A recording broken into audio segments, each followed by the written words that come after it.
উত্তরের শস্য ভাণ্ডার দিনাজপুরে সুগন্ধি জাতের ব্রি ৮০ আমন ধান চাষ করে সফলতা পেয়েছেন কৃষক। বিশ্বখ্যাত আইল্যান্ডের জেসমিন ধানের মতো সুগন্ধি হওয়ায় এ ধান বিদেশে রফতানিযোগ্য। এ জাতের ধান চাষের পরিধি বাড়ানোর পাশাপাশি বীজ সারা দেশে ছড়িয়ে দিতে কাজ করছে কৃষি বিভাগ।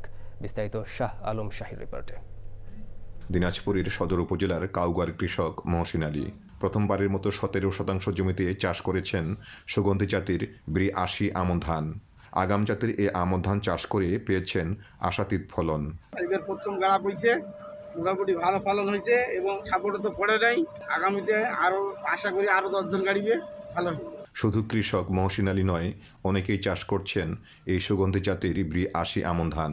স্বল্প সেচ ও কম খরচে রোগ প্রতিরোধী এ জাতের ধান চাষে ভালো ফলন পেয়ে খুশি তারা।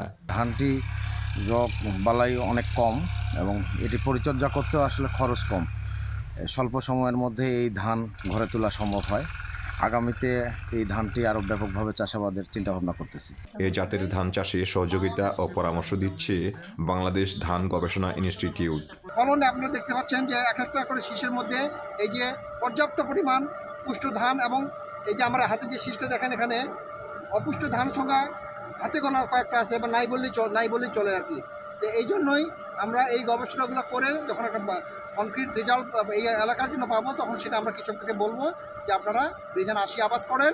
এবছর দিনাজপুরে ৪৮৮ হেক্টর জমিতে চাষ হয়েছে সুগন্ধি জাতের ব্রি ৮০ আমন ধান। আগামীতে এ ধানের বীজ দেশে ছড়িয়ে দেওয়ার আশাবাদী সংশ্লিষ্টরা। আন্তর্জাতিক মানের জেসমিন টাইপের এই ব্রি ৮০ জাতের ধান পরীক্ষামূলকভাবে চাষাবাদ করে ব্যাপক সাফল্য পেয়েছে এ অঞ্চলের কৃষক।